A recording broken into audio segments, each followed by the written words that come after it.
ونتوب إليه ونعوذ بالله من شرور أنفسنا ومن سيئات أعمالنا من يهده الله فلا مضل له ومن يضلل فلا هادي له أشهد أن لا إله إلا الله وحده لا شريك له وأشهد أن محمدا عبده ورسوله رب اشرح لي صدري ويسر لي أمري واحلل عقدة من لساني يفقهوا قولي أما بعد فقال الله سبحانه وتعالى في كتابه الكريم أعوذ بالله من الشيطان الرجيم كنتم خير أمة أخرجت للناس تأمرون بالمعروف وتنهون عن المنكر صدق الله العظيم.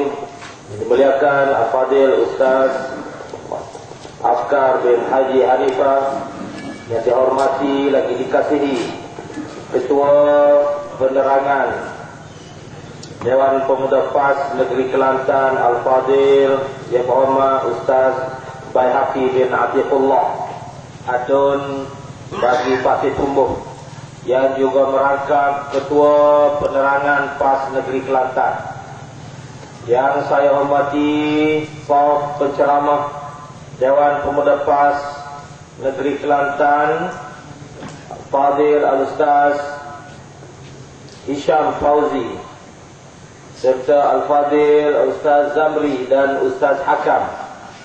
Terusnya Timbalan Dewan Pemuda PAS Kawasan 4 Haji Rosli, seluruh ahli jawatan kuasa, seluruh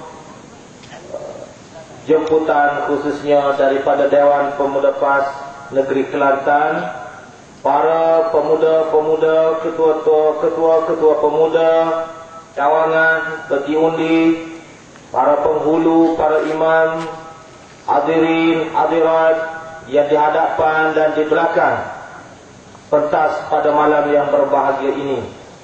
Pertama-tamanya marilah sama-sama kita merakamkan kesyukuran yang tidak terhingga kepada Allah Subhanahu wa taala, kerana pada malam ini dengan cuaca yang begitu baik, suasana yang begitu hening, damai, alhamdulillah, ceramah pentas pemuda PAS Negeri Kelantan pada malam ini turun di kawasan Tumpat. Alhamdulillah, seluruh negeri Kelantan, Dewan Pemuda PAS pada sesi ini mengadakan ceramah-ceramah untuk memberi kesedaran dan juga memberi maklumat terkini kepada masyarakat, khususnya pemuda-pemuda, supaya bangkit dan terus bersama-sama dengan kepimpinan ulama yang diperjuangkan oleh Parti Islam se-Malaysia PAS dan sama-sama mempertahankan kerajaan yang dipimpin oleh Yang Amat Berhormat Datuk Tuan Guru Menteri Besar. Terima kasih kepada semua yang memberi kerjasama. Saya bagi pihak Dewan Pemuda PAS Kawasan Tumpat mengucapkan selamat datang, ahlan wa sahlan wa marhaban bikum, welcome to Pantai Geting, kepada Dewan Pemuda PAS Negeri Kelantan. Walaupun pada malam ini padang Pantai Geting pada malam ini tidak dipenuhi oleh semua penduduk masyarakat Tumpat, tapi dengan kehadiran tuan-tuan dan puan-puan sekalian memberi semangat dan perangsang kepada kami untuk menjayakan program pada malam ini. Program pentas pemuda adalah amat baik sekali. Di samping melatih di hadapan kita ini tenaga-tenaga pimpinan muda yang akan menyambung perjuangan orang-orang tua,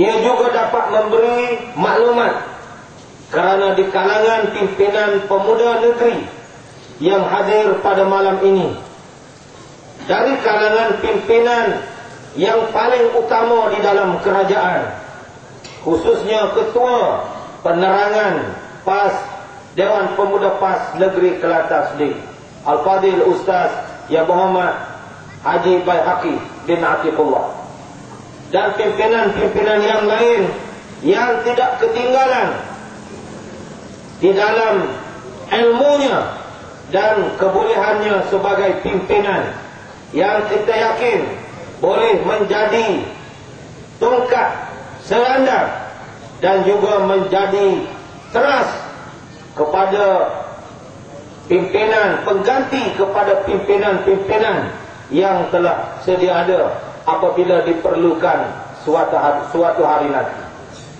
Dewan Pemuda PAS kawasan Tumpat, insya-Allah kami berharap pemuda negeri tidak serik-serik untuk mengadakan program di Tumpat ini.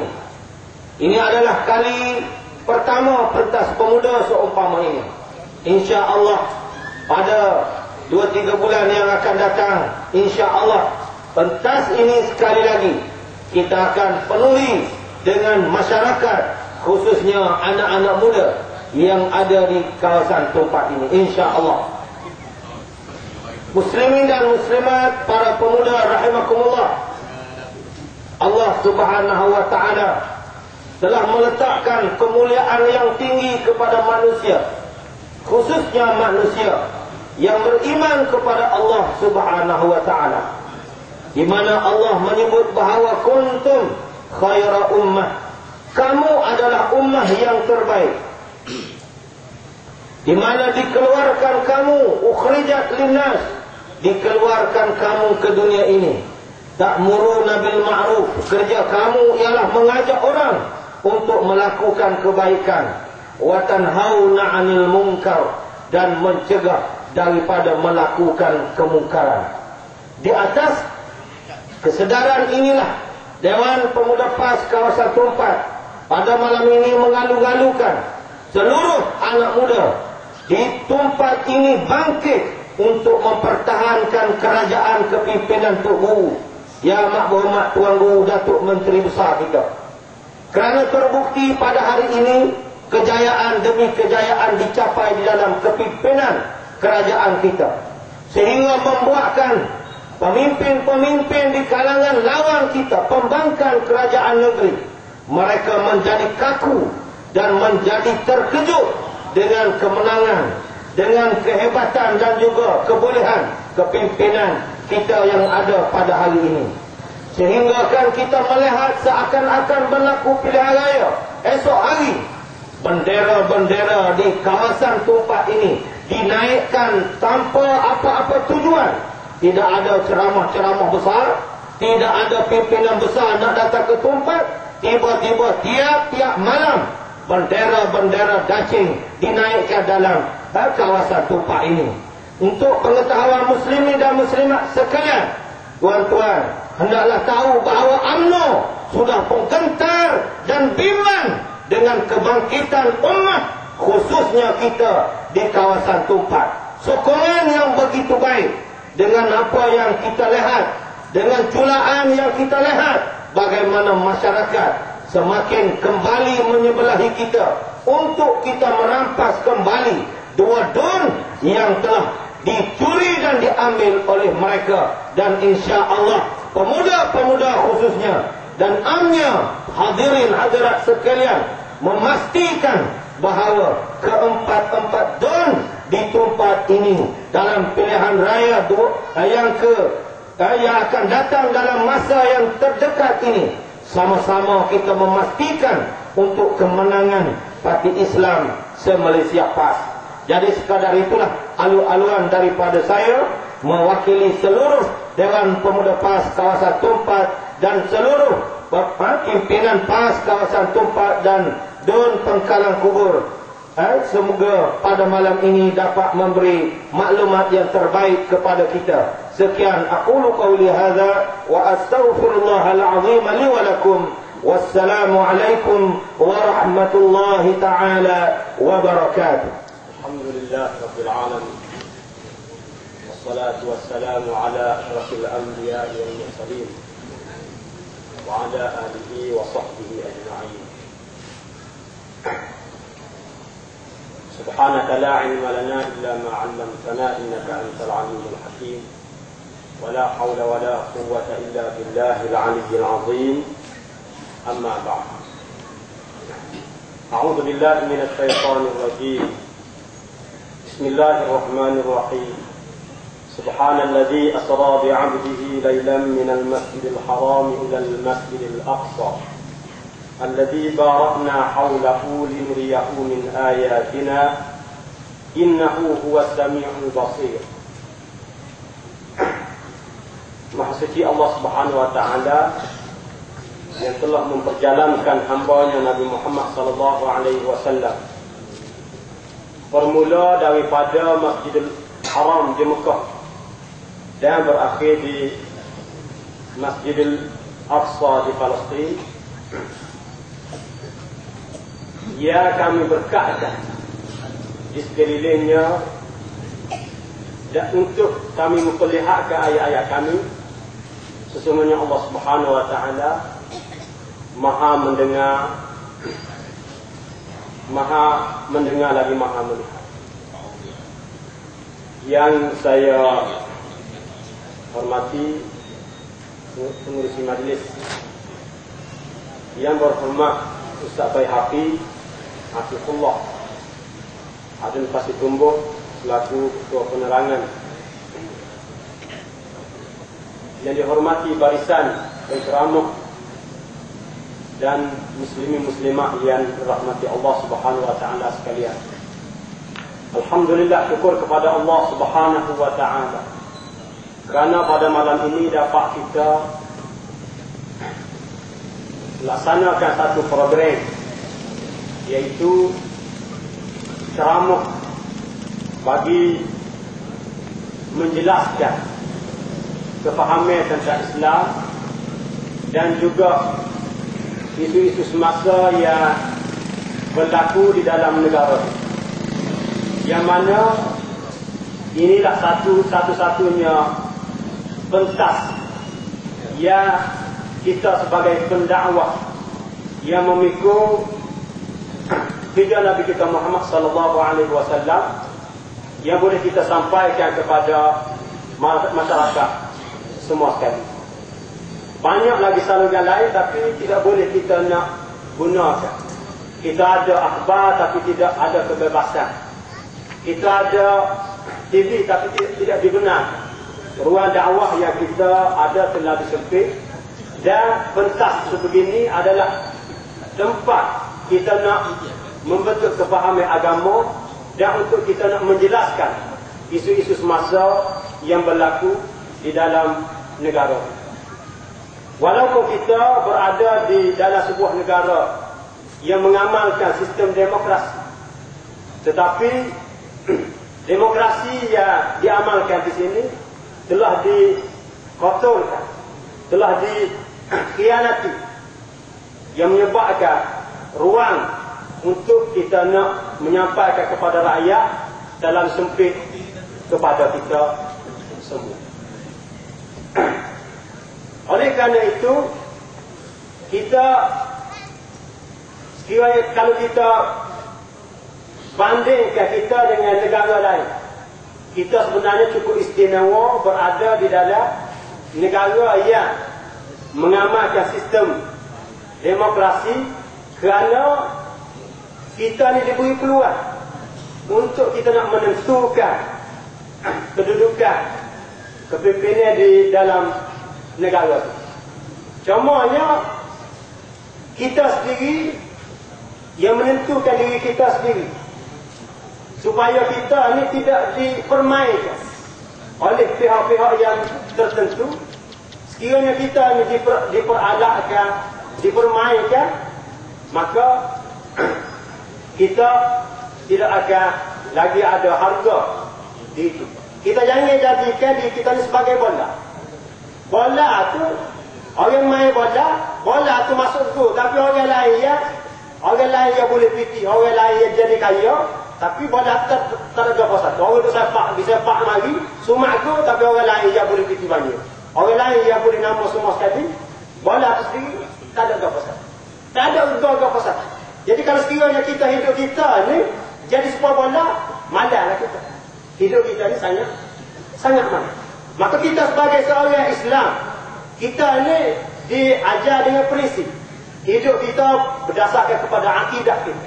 Hidup kita berdasarkan kepada prinsip kita. Maka tak ada orang yang boleh mempermainkan di dalam hidup kita. Muslimin muslimah yang dirahmati Allah Subhanahu wa taala. Kita sekarang ni berada dalam bulan Rajab. Yang mana dalam bulan Rajab ni berlakunya satu peristiwa besar kepada Nabi kita Muhammad sallallahu alaihi wasallam. Suatu ketika dulu, iaitu peristiwa Isra dan Mi'raj. Yang mana peristiwa ini berlaku kepada Nabi Muhammad, tidak berlaku kepada nabi-nabi lain dan tidak berlaku kepada orang lain. Allah Subhanahu wa taala beri kepada Nabi Muhammad sallallahu alaihi wasallam, dan peristiwa ini sebenarnya memberi makna yang cukup besar di dalam diri kita sebagai seorang Islam. Sebab itulah apabila mari setiap tahun bulan Rajab, kita mengingati semula peristiwa Isra dan Mi'raj, kerana dia ni boleh menambah iman kita, boleh memberi kesedaran kepada kita, boleh menguatkan pegangan kita kepada Allah Subhanahu wa taala. Isra dan Mi'raj berlaku kepada Nabi sallallahu alaihi wasallam, kita boleh sebut sebagai ketah kerja kepada Nabi sallallahu alaihi wasallam, kepada dakwah Nabi kita Muhammad sallallahu alaihi wasallam. Kerana Isra dan Mi'raj peristiwa ini berlaku selepas daripada berlakunya disebut sebagai Amul Huzn. Tahun Nabi sallallahu alaihi wasallam sedih apabila berlakunya kematian dua orang kuat di dalam membantu dakwah Nabi sallallahu alaihi wasallam, iaitu Abu Talib, apa saudara Nabi sallallahu alaihi wasallam sendiri, dan juga Siti Khadijah, isteri Nabi sallallahu alaihi wasallam. Jadi oleh kerana Nabi bersedih dengan sebab risalah dakwah tadi, Allah Subhanahu wa taala anugerahkan kepada Nabi iaitu Isra dan Mi'raj sebagai menggambarkan, sebagai mendedahkan kepada Nabi kita Muhammad sallallahu alaihi wasallam kita kerja dakwah, risalah dakwah yang dibawa oleh Nabi kita Muhammad sallallahu alaihi wasallam.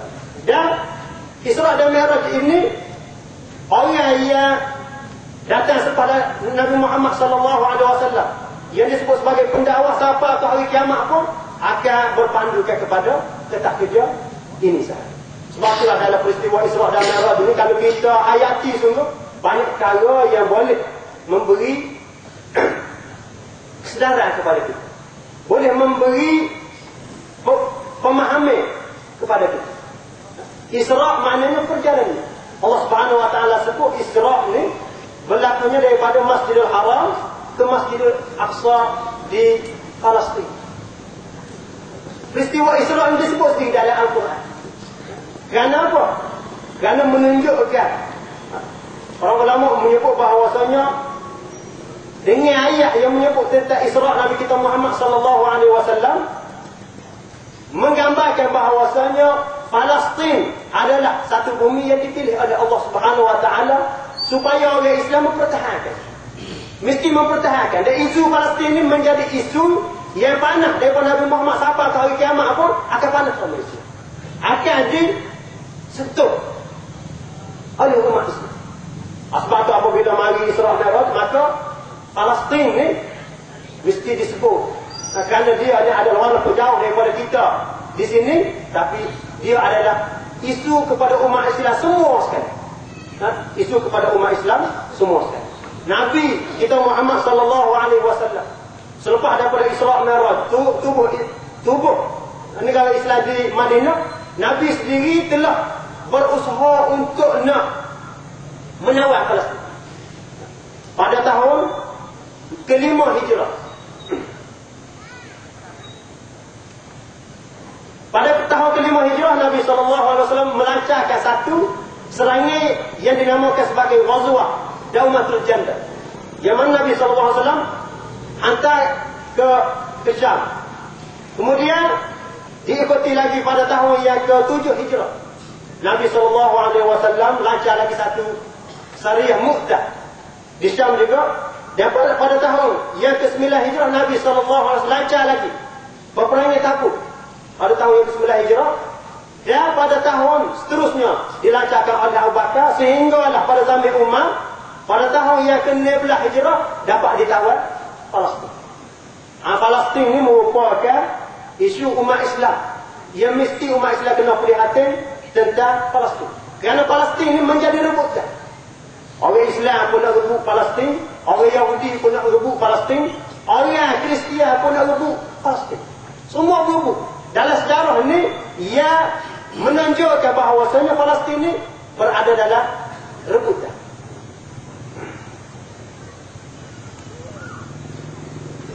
Apabila Umar radhiyallahu anhu buka Palestin dan buat beberapa syarat kepada orang Kristian yang duduk dalam itu, Palestin berada di bawah taklukkan Islam sehingga beberapa kurun. Sehinggalah sampai kepada kurun yang ke-6, maka Palestin ditawan balik oleh orang Kristian. Ia dinamakan sebagai serangan peperangan As-Salibiyah. Yang mana dalam peperangan itu orang Kristian telah membunuh 70,000 orang. 70,000 orang Islam. Ini kita sebut bahawasanya Palestin ini akan bergolak sama-sama. Akan bergolak sama-sama dan musuh Islam akan sentiasa menzalimi orang Islam di dalam isu Palestin.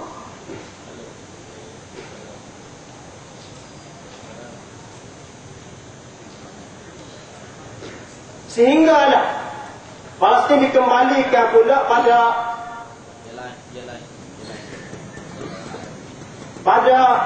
tahun 583 Hijrah oleh seorang pahlawan besar iaitu Salahuddin Al-Ayyubi di dalam peperangan Hittin.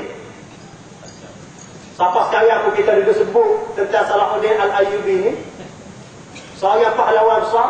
Jadi dia yang telah mengembalikan Palestin ke tangan umat Islam. Dan Palestin ini berada di tangan umat Islam. Sehinggalah orang Yahudi ini berasa tidak puas hati. Dia telah melakukan muktamar. Dia telah merancang. Dia telah buat rundungan muktamar di Swiss pada tahun 1897 yang diketuai oleh Hartazan. Yang mana dia telah merancang sehinggalah sampai kepada tahun 1901 Hartazan telah pergi dengan Immanuel Farso, telah pergi berjumpa dengan Sultan Abdul Hamid. Dan di dalam dia perjumpaan dia tu, dia minta kepada Sultan Abdul Hamid supaya diberikan keizinan kepada dia untuk kembali ke bumi Palestin, untuk duduk di bumi Palestin dengan beberapa tawaran. Kalau boleh duduk di bumi bumi Palestin, dia bagi tawaran akan baginya 150,000 lirah Osmaniyah. Lirah Osmaniyah pada ketika satu masa yang cukup besar. Dia akan bayar hutang kerajaan Osmaniyah ni sebanyak 150,000. Dia akan bayar. Dan dia akan bagi kepada kerajaan tu 500,000. Ini maknanya perancangan orang Yahudi pada satu ketika dulu untuk menawar bumi Palestin ini, dia telah wajib dah dengan beberapa tawaran supaya bumi Palestin ini diberi kepada orang Yahudi. Tapi apakah jawapan Sultan Abdul Hamid pada ketika itunya? Dia jawabnya, kalau sekiranya aku tahu mu mari hari ini kerana nak minta benda yang aku tolak dah, nescaya aku tidak akan izin kepadamu untuk nak masuk Joppa. Dia sebut, ketahuilah, wahai Yahudi ini, bahawasanya Palestin ini satu juzuk daripada bumi Islam. Dan bumi Islam ini tidak boleh dijual dengan duit. Dan dia sebutnya bahawasanya walaqad hasalna ala kulli shibrin minha bi badri dima'i ajdadina walam nakhruta bi shibrin minha qabla an nabdhula kulla dima'ina difa'an anha. Kami boleh Palestin ini sedekah demi sedekah bumi Palestin dengan darah-darah datuk nenek kami. Dan kami tidak akan jual sedekah daripada bumi Palestin dengan duit sebelum daripada berlaku pertumpahan darah. Ini jawapan Sultan Abdul Hamid yang mana seorang khalifah yang tulus ikhlas. Walaupun orang nak mari beli Palestin ni, dia tidak jual. Sebab tu di dalam kepimpinan ni kita kena perlu kepada orang yang kita kenal dia tu orang yang ikhlas. Kalau sekiranya dia tidak ikhlas, habis dia jual. Ini maknanya sebab tu kita perlu menjelaskan kepada masyarakat semua sekali tentang isu-isu yang berlaku dalam negara kita semua sekali. Kenapa? Kerana di dalam nak memilih. Apabila berlaku pilihan raya, kita nak pilih kepimpinan ini mesti kepimpinan yang ikhlas. Sebagaimana berlaku dalam negara kita ni. Singapura. Mana pergi? Singapura. Dengan sebab kepimpinan yang tidak ikhlas, yang tidak jujur, yang menyebabkan hilang. Ini yang benda yang kita berasa bimbangnya. Kita ni kalau sekiranya kita ni tidak cara dengan isu-isu yang berlaku dalam negara kita ni, akhir sekali kita akan menerima bencana. Sebagaimana Palestin. Selepas daripada Sultan Abdul Hamid sahaja, orang Yahudi ni buat perancangan yang cukup hebat untuk nak menjatuhkan Sultan Abdul Hamid, sehingga dia beli akhbar, salah satu surat khabar di Turki, untuk melancarkan fitnah terhadap Sultan Abdul Hamid. Akhir sekalinya jatuh Sultan Abdul Hamid dengan kerajaan Turki semua sekali jatuh. Akhir sekali Palestin pada tahun 1948 jatuh. Habis orang Yahudi telah menguasai Palestin. Sebab itulah maknanya umat Islam, kita sebagai umat Islam, kita kena peka dengan isu Palestin. Isu Palestin itu orang Yahudi nak kepada isu Palestin. Kerana Palestin itu adalah isu global. Isu umat Islam semua sekali. Dan tanah air kita ni isu yang berlaku di tempat tadi. Berlaku di tempat tadi.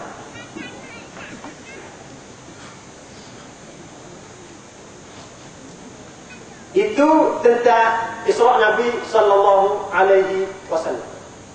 Kemudian Nabi sallallahu alaihi wasallam di-mi'rajkan. Mi'raj ni maknanya naik langit. Nabi dibawa ke langit. Siapa ke langit pertama?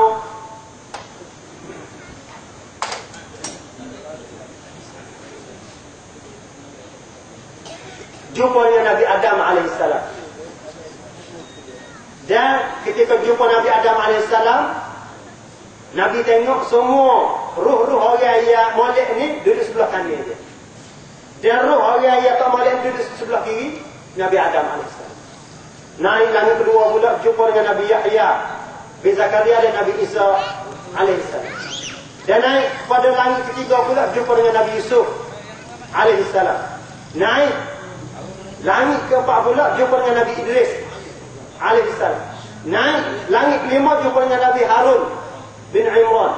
Naik sampai ke langit keenam jumpa dengan Nabi Musa alaihissalam. Dan langit naik kepada langit yang ketujuh jumpa dengan Nabi Ibrahim alaihissalam. Ini perjalanan masa Mi'raj Nabi sallallahu alaihi wasallam yang menunjukkan risalah yang dibawa oleh Nabi kita Muhammad sallallahu alaihi wasallam ni adalah menyambung risalah para rasul yang terdahulu. Yang risalah rasul-rasul semua sekali bawa satu risalah yang mari daripada Allah Subhanahu wa taala. Maka selama mana pendakwah yang mari, selepas daripada Nabi Muhammad SAW, maka tak boleh bawa satu risalah yang lain daripada risalah Rasul-Rasul SAW. Kalau mari Islam lain daripada Islam yang dibawa oleh Nabi-Nabi SAW, Islam Adhari ke, Islam liberal ke, semua sekali itu bercanggah dengan Islam yang dibawa oleh Nabi kita Muhammad SAW. Sebab itu kita sebut bahawasanya Isra' Mi'raj ini kita kerja kepada Nabi kita Muhammad SAW dan juga pendakwah-pendakwah yang datang selepas daripada Nabi kita Muhammad SAW. Dalam perjalanannya sampai ke Sidratul Muntaha, Nabi kita Muhammad SAW naik sampai ke datang tu, dan di Sidratul Muntaha Nabi diberi susu dan juga air. Nabi pilih susu. Maka setengah mengatakan bahawasanya sekiranya Nabi itu pilih air, umat dia akan jadi penuh. Tapi nasib baik Nabi itu pilih susu. Maka ramai, walaupun pilih susu itu ramai yang ikut Nabi SAW yang berada di atas ajaran Nabi, walaupun begitu ramai juga yang pun. Kemudian Nabi juga diperlihatkan juga 4 sungai yang keluar daripada Sidratul Muntaha. 2 sungai yang zahir dan 2 sungai yang batin. 2 sungai yang zahir itu iaitu sungai Nil dan juga sungai Furat. Dan sungai yang batin itu 2 sungai yang keluar daripada syurga. Menunjukkan bahawasanya kedua-dua sungai Nil dan Furat itu melambangkan bahawasanya dakwah Nabi ini akan tersebar sampai ke sungai Nil dan juga sungai Furat. Maknanya Islam ni akan diterima oleh manusia semua sekali, walaupun Nabi SAW ditentang. Islam ni ditentang. Nabi kita Muhammad SAW juga diperlihatkan kepadanya neraka, syurga dan juga neraka. Neraka Nabi pergi ziarah neraka. Penjaga neraka, malaikat yang jaga neraka tu tak senyum tu. Tak senyum tu. Itu malaikat yang jaga neraka. Dan pergi ziarah syurga, pergi tengok syurga. Jadi syurga neraka ni bagi ada tu. Benda yang ada dah, ia bukan benda yang teori semata-mata. Bahkan Nabi sendiri pernah pergi tengok syurga dan neraka. Bahkan Nabi tengok azab-azab orang yang kena dia dalam neraka. Berbagai-bagai azab yang Nabi SAW tengok di dalam neraka tu. Dan Nabi tengok juga orang yang masuk syurga. Dan juga Nabi SAW ketika sampai ke Sidratul Muntaha, Nabi jumpa Allah Subhanahu Wa Taala di sanalah terimanya semaya. Sebab itulah mana kepada pendakwah kita ni tak ada kerja yang paling besar sekali apabila kita berhadapan dengan masyarakat. Benda yang kita keceknya semaya. Kita kena ajak semaya. Semaya ni benda, tak ada benda yang boleh jatuh. Kena ajak sama kepada Allah. Syurga neraka kena ajak sama. Kerana benda ni lah yang menjadikan satu akidah kepada kita dan yang menjadi satu prinsip kepada kita, yang mana kalau sekiranya ada akidah syurga neraka dalam diri kita ni, orang tidak boleh nak bermainkan. Kalau tak ada akidah ni, orang akan boleh bermain. Jadi 2-3 perkara yang hamba sebut pada malam ni secara ringkas. Dan insyaAllah kita akan dengar beberapa penceramah yang akan menjelaskan potensi semasa. Jadi setakat itu saja. Wabillahi taufiq wal hidayah. Assalamualaikum warahmatullahi taala wabarakatuh. Alhamdulillahi rabbil alamin. Nahmaduhu wa nasta'inuhu wa nastaghfiruh. Wa na'udzu billahi min shururi anfusina wa min sayyiati a'malina. Man yahdihillahu fala mudilla lahu wa man yudlilhu fala hadiya lahu.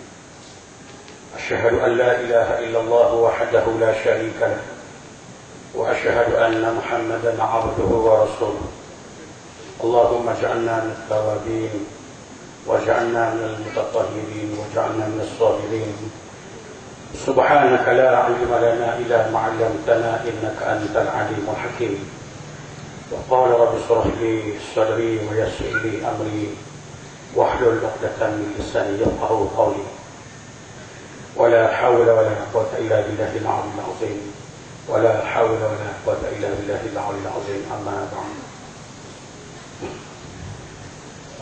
Terima kasih kepada sahabat hamba Al-Fatih Ustaz Alka selaku pengurusi majlis pada malam ini, yang berhormat Ketua Penerangan Dewan Pengupas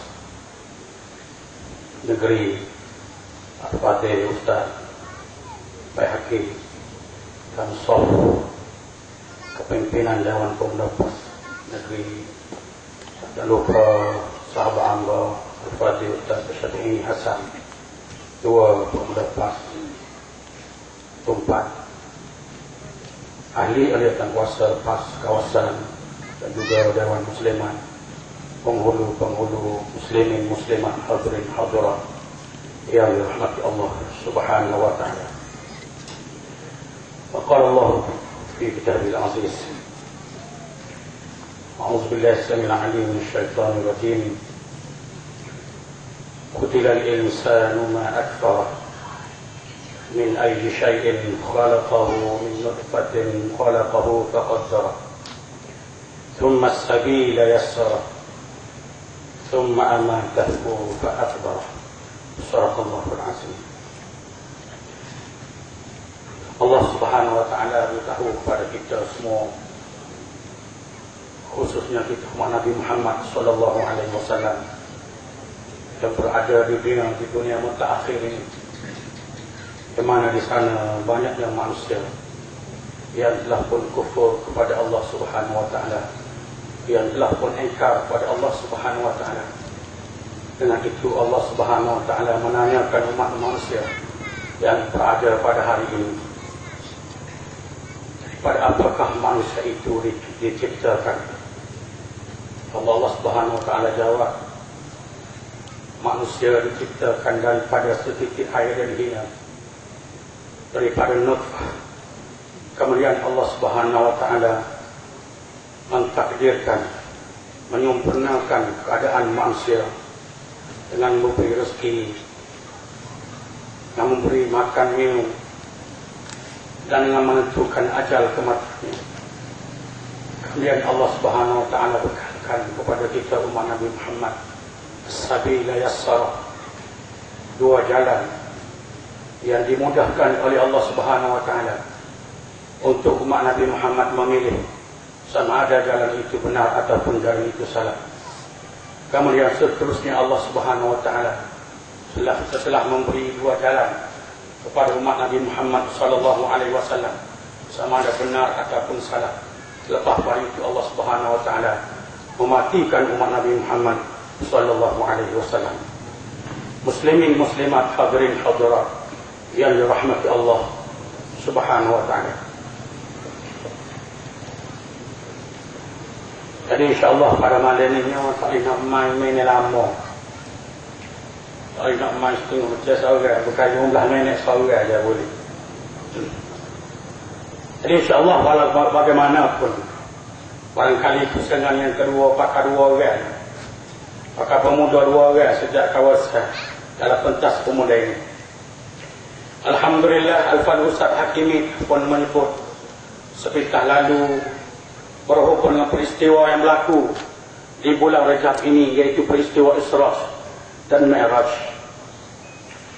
Cuma mau nak tambah sikit berhubung dengan peristiwa Isra dan Mi'raj ini, dan Allah Subhanahu wa taala menyebut Subhanalladzi asra bi 'abdihi lailan minal masjidil haram ilal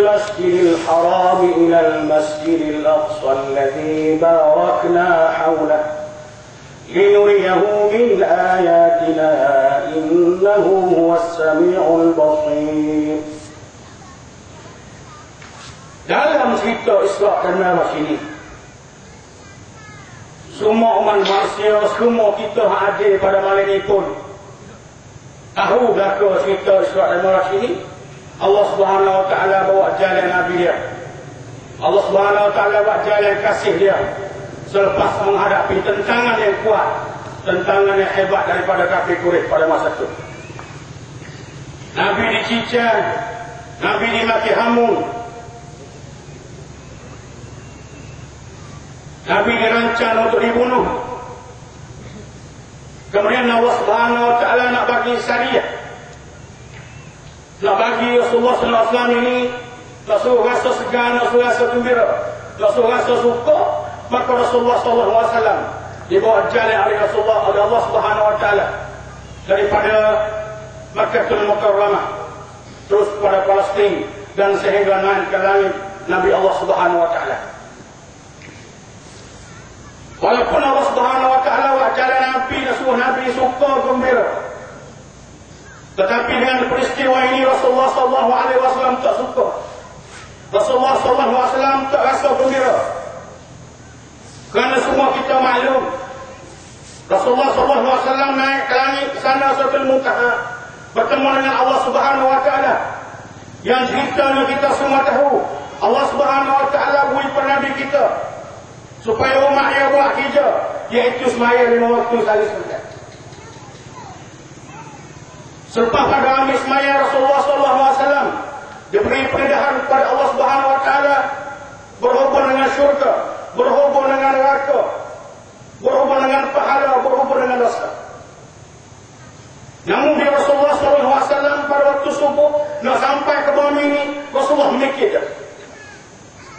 Rasulullah mikir dah cerita dia ni. Kita daripada Makkahul Mukarramah nak pergi Masjidil Aqsa. Sebab barang kafir Quraisy pada masa itu, orang kafir sendiri jangan buat nega daripada Makkah ini nak pergi Masjidil Aqsa ini 2-3 bulan baru sampai. Kemudian nak naik langit pula turun langit pada Malaikatullah. Allah Subhanahu Wa Taala nak buat gembira Rasulullah SAW. Rasul salih mana rasa gembira. Kalau kita sini kata kayak begini, mana-mana ke email, orang kerja-kerja dengan kerja jabatan-jabatan, masalah gembira, ambil berapa mu'abah, di ke Putrajaya. Betul tak tahu tu? Wargi itu dengan kampus sebenarnya, salih. Nak semua rasa buah hati, Tuhan Ibrahim ini buat jalan sekali. Orang kira-kira jabatan ini buat jalan. Dengan sekitarnya, boleh bawa hati, orang sekitar pada masyarakat, kampung dia. Suka pergi-pergi. Orang pergi-pergi suka apa? Tapi Rasulullah SAW tak suka pergi. Sebab siapa untuk subuh tu memikir je. Makmur yang bawah tak terima. Tentulah manusia di bawah ini tak boleh terima. Dengan salis semalam ini. Dengan semalam ini Allah Subhanahu Wa Taala buat jalan daripada bumi ini naik ke langit dan kelip lalu. Takut-takut ini rasa suka sebab diberi persembahan pancaragan di Putrajaya itu dengan rumah di Malaysia Tinggi. Sambut dengan pancaragan, sambut dengan hiburan. Kalau Cik Imen suka tak suka dengan Nabi dah, tentu dah.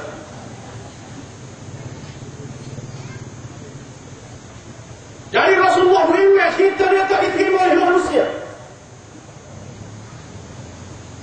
Sebab itulah Allah Subhanahu Wa Taala cerita pada ayat ini lain. Wahai Nabi pun pada waktu malam. Tuan naik tengah hari, sepatutnya orang tengah hari dia. Sebab manusia boleh pilih dakar. Baru manusia tak pakai awak. Sepatutnya buat jalan Allah Subhanahu Wa Taala perintah pada Nabi. Daripada Mekah pergi kepada Masjidil Aqsa. Buat jalan waktu sehari. Biar kafir boleh, orang yang boleh dakar. Betul semua. Nabi jalan dengan cepat lagi. Tapi kita pada waktu malam sudah satu hari. Bapa benar ni jadi nak begini. Muslimin muslimah rahmati Allah Subhanahu Wa Taala. Ni nak bagi apa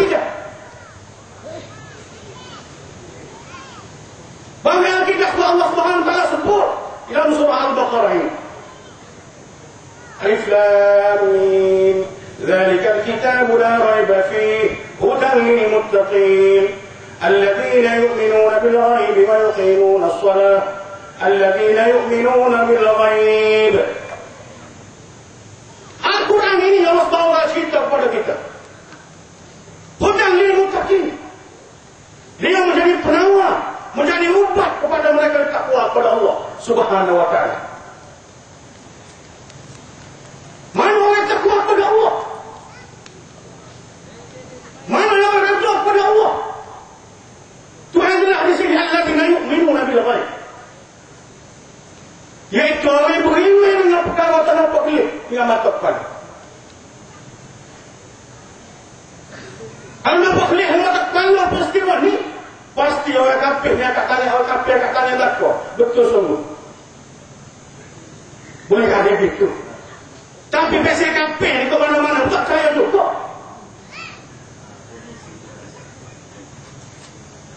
Walaupun cerita apapun berubah dengan kafir ni, Al-Majal yang tengah hari itu dia kata min asatirul awalin. Sahih pula dia kata. Jadi apa nak sebut berhubung dengan akidah? Walaupun bahagia tak terima dengan kepala kita, bahagia tak terima dengan mata kepala kita, tapi bila perintah Allah, bila wahyu Allah, bila hak Rasulullah, pasti kita kena terima dan kita kena percaya. Muslim muslimat rahmati Allah Subhanahu wa taala. Nak bawa cerita Isra dan Mi'raj ini, amat rasa puas.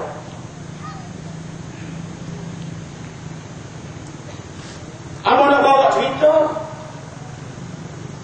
bila peristiwa Isra dan Mi'raj ini, orang panggil bahagian akidah, bahagian kita nak kata kalau tak boleh, bahagian kita kena wajib terima.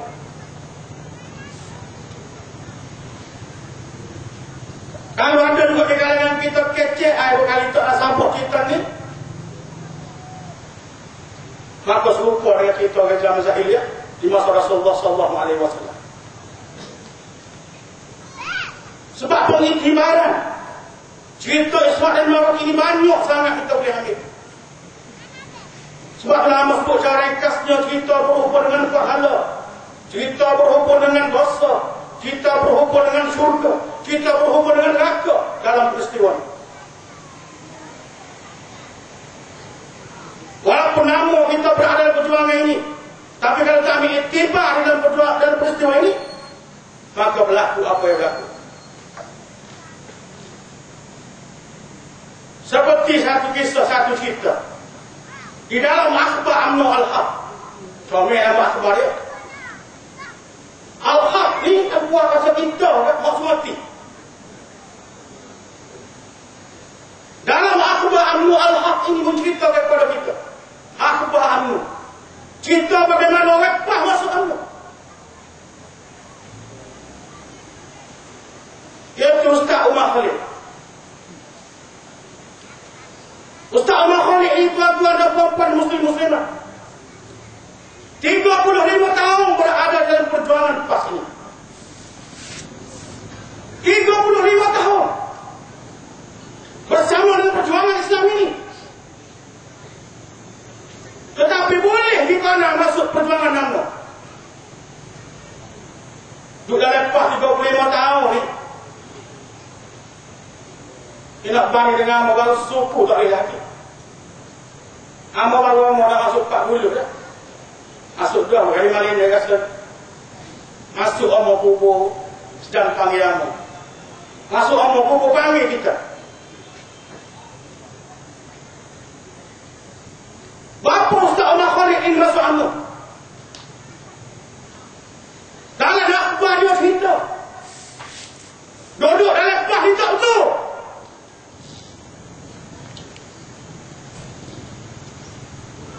Bapa tak betul ada dua perkara orang kata tak betul. Pertama selepas menang 1990. Sebab kita menang pada tahun 1990, maka Ustaz Umar Khalid kata Tok Guru tak buat perundangan Islam. Hak Islam nak Tok Guru tak buat. Dan dia kata pas seleweh daripada ajaran Islam yang benar.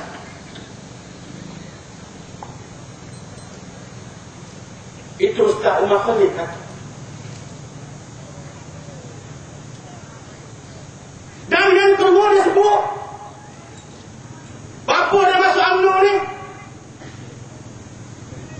kerana bila dia berjumpa Tok Guru, dia kata Tok Guru sebut dalam peperangan pilihan raya ini kena ada tipu muslihat. Maka dia mengatakan ambil keputusan Tok Guru ada apa? Sudah ini nipu kata.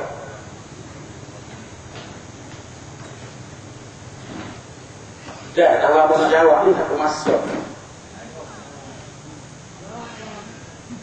Amal tak jawab, amal tak jawab. Ustaz Hamid kadang jawab ya. Tu aku amal menyebut. Ustaz Umar Khalid kata begitu. Amal nak bawa pula bagaimana orang amal masuk pak? Ustaz juga. Ustaz Hamid ni. Tahun 1995 berada di Johor. Bertukar dengan Abu Johor. 1997 duduk di Kelantan ni. Dan Ustaz Hamid lah merupakan orang yang bekerja kuat di dalam kemenangan UMNO. Tipu muslihat UMNO di Terengganu. Dia lah orang yang paling kuat. Bila kita tanya Ustaz, apa boleh masuk PAH ni? Lah ni baru dah masuk PAH, dulu tak masuk apa? Jadi pandangan Ustaz Hamid ini, dia kata, dia beranggapan bahawa Malaysia ini bila UMNO dan Barisan ini mengetah Malaysia, dia ada kuasa, dia ada power. Dari mana sabah UMNO boleh laksanakan Islam di dalam negara Malaysia. Ini pandangan Ustaz Hamid dulu.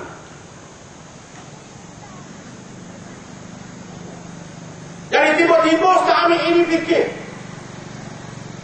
bila dalam ceramah dia sebut pasal agama Allah, sebut pasal Rasulullah, sebut pasal agama.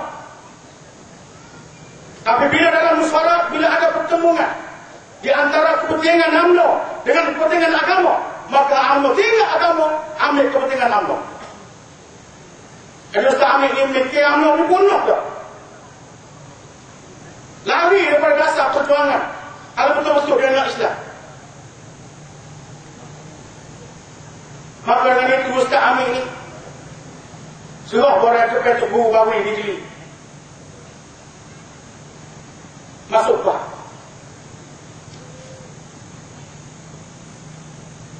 Abang nak sebut ni bagaimana boleh pelik cerita tu. Orang duduk lama dalam PAH sampai 35 tahun boleh masuk UMNO. Orang duduk lama dalam perjuangan UMNO boleh masuk PAH sama-sama Ustaz. Sila mana tuan-tuan, muslimin dan muslimat, hadirin al-hadirat, rahmati Allah Subhanahu wa taala.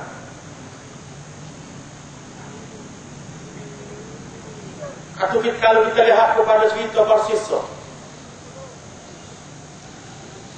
Cerita Bersisa ini 250 tahun dia mengabdikan diri kepada Allah Subhanahu wa taala. Sehingga anak murid dia pun 50,000. Boleh lebih apa? Tetapi Bersisa ini mati kafir tuan-tuan. Mati kafir dia. Sebab apa mati kafir Bersisa ini?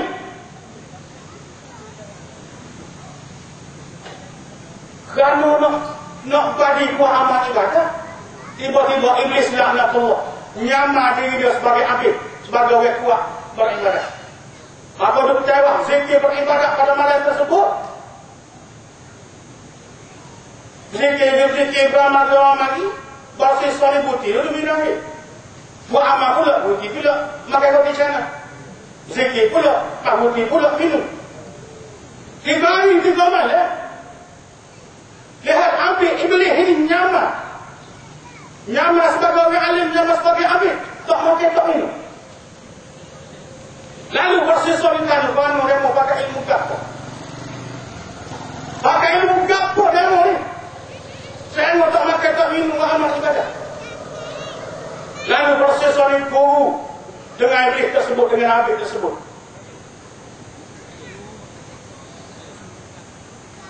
Maka Habib ini bagi tawaran kepada dia.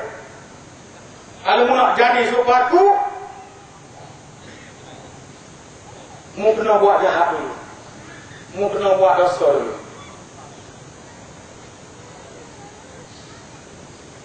Kena buat dosa dulu, kena buat jahat dulu. Maknanya kepada kita ini, suruh buat jahat dulu. Buat dosa dulu cara tu. Kalau saya dapat kita boleh kata kamu pada mulut ini boleh. Ini nyaman. Boleh kata kamu pada. Jadi saya tak pada masuk jahat dulu. Ini perangai iblis bangga setan. Dalam cerita bersiswa. Di bersiswa 250 tahun. Apakah kita berada pada hari ini umur 40, umur 30, umur 60 tahun? Kita tidak nak memastikan hidup kita ini kembali ke rahmatullah dengan keadaan redha Allah Subhanahu wa taala. Kalau duduk balik masa UMNO ni tahu lajak lah. Kalau bagi seorang ustaz, duduk ada UMNO ni, amal rasa tak ada sebab dia. Api ni aku tak tidak dia. Tak ada sebab api ni aku tak tidak dia. Kalau orang mengaji agama siapa UMNO, duduk ada UMNO ni. Tak kita tahu ke bagaimana UMNO ni. UMNO merasa sini ni. Kalau mereka mengibuh dia.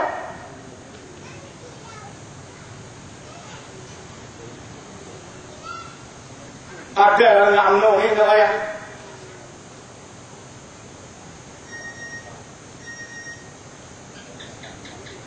Berhubung dengan agama Allah Subhanahu wa taala. UMNO dia main gitu je. Adanya berhubung dengan hukum hudud. Dia kata hudud pak tak boleh terima hudud. Nah hudud Islam tak boleh terima ni. Habis pakar ini hudud Islam apa tak boleh tobik pun. Kalau dia kata hadiah sama. Kalau kata hadiah betul.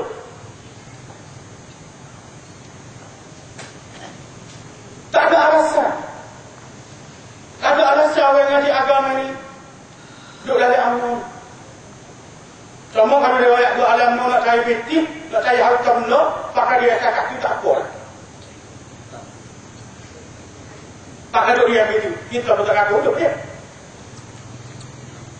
Pasal dia banyak awal nak cari makan. Sebagai orang siswa ni berguru dengan lebih ni, kerana nak lebih dia. Nak lebih, kalau tak makan tak minum habis ini. Jadi tak apa para siswa dia jadi hobi. Ini makan ke dalam. Hidup seperti lapar nak makan tapi tidak. Tak saya makan dia. Kerana iblis ni tak makan tak minum.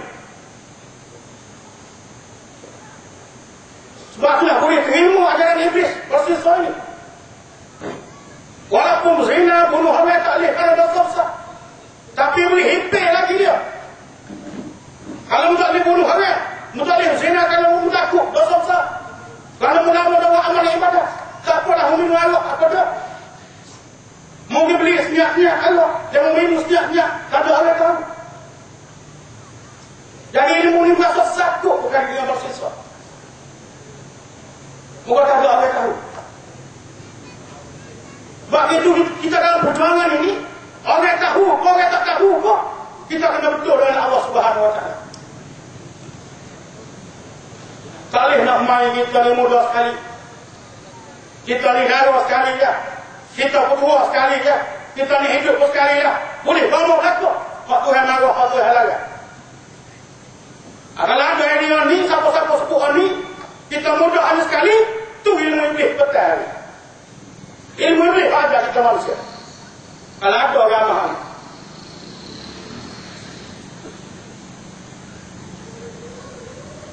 Jadi kalau siswa ini minum Allah. Bila minum Allah, dia mabuk. Lalu berzina dengan perempuan penjuara. Lepas berzina tak puas hati. Tak boleh tahu. Bunuh pula dia. Maka ketiga-tiga dosa telah pun terlibat dengan siswa. Sebab itulah pada hari ini, tuan-tuan dan puan-puan muslimat, dengan kisah Isra dan Mi'raj ini, dengan kisah pasir soal kita menyebut yang bukan sama kami ni kan enggak. Sebut berhubung dengan zina. Banyak mana umat kita telah putus korban di dalam zina ini. Sehingga kalau kita lihat menyebut faktanya 70,000 dah anak tu tak ada ayah dengan mak dia. Ada ayah mak tak halal. 70,000 anak zina turut tanpa ayah dan ibu secara sah. Tapi Ustaz Umar Khalid masuk UMNO nak sakit ni aku. 200,000 umat manusia murtad. 250,000 mufti sebut. Tapi Amin, bahkan Ustaz Umar Khalid tak tahu kita ni.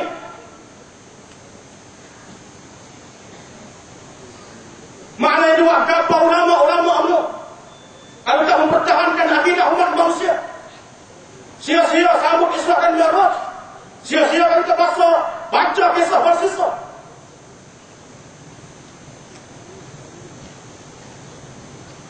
Nak ayahnya. Tapi pesi ni, pesi bersisa juga bukan. Wala'udzubillahi min zalik, kita doa. Moga-moga tidak penyudah kepada kisah bersisa ini. Bahawa sesuai ini mati kafir, wala'udzubillahi min zalik. Muslimin muslimat dihormati Allah Subhanahu wa taala. Kita sebagai umat Nabi Muhammad sallallahu alaihi wasallam, yang Allah Subhanahu wa taala sendiri menyebut kepada kita, ya ayyuhalladzina amanu atii'u Allah wa rasulahu wa la tawallu anhu wa antum tasma'un. Wahai mereka yang beriman, taatlah kamu kepada Allah Subhanahu wa taala dan Rasulnya. Wala tawallau anhu wa antum tasma'un. Jangan sekali-kali kamu menyeleweng, berpaling lari daripada Allah dan Rasul. Wa antum tasma'un, sedangkan kamu dengar. Sedangkan kamu tahu, kamu dengar semua orang besar orang raya. Ati Allah wa Rasulah. Taatlah kamu kepada Allah, patuhlah kamu kepada Allah Subhanahu wa taala. Karena peraturan-peraturan di bawah perlembagaan PAS yang kita lakukan bersama ini, yaitu segala yang diperintah oleh Allah, segala yang diperintah oleh Rasulullah termaktub di dalam perlembagaan PAS yang kita perjuang selama ini. Yang insyaAllah perjuangan inilah yang kita lakukan, yang kita sama-sama cari keridaan Allah Subhanahu wa taala. Wala takunu kalladzina qalu sami'na wa hum la yasma'un. Jangan sekali-kali kamu jadi sebagaimana mereka yang pernah berkata, qalu sami'na, kami dengar ya Allah, wa hum la yasma'un, tapi aslinya kamu tak dengar itu. Muslim muslimah dirahmati Allah Subhanahu wa taala. Jadi insyaallah kepada sahabat apa Islam, sekali Islam juga yang berhormat berhati akan meneruskan ucapan ini, dan mari sama-sama al-menyeru semua pemuda-pemuda PAS ada di kawasan Bengkala Kubur Tumpang, sama-sama kita mempertahankan kerajaan ulama ada ini. Karena kalau kita nak agak kepada ayat kelompok kita, tak cekak dengan lawan takdir. Nak agak kepada mak dengan ayat kita, tak cekak dengan di sana sini. Nak agak kepada tok nenek kita, mati dah pada. Alhamdulillah kita ada lagi generasi muda ini yang umurnya masih gagah, tubuh badan masih kuat. Mari sama-sama kita mempertahankan kerajaan kita ini. Dengan sama-sama kita lawan dengan takbir, dengan penuh semangat, dengan penuh keadaan Allah Subhanahu wa taala. Takbir! Takbir! Takbir! Aku qauli hadza. Wassalamualaikum warahmatullahi taala wabarakatuh. A'udzu billahi minasyaitonir rajim. Bismillahirrahmanirrahim.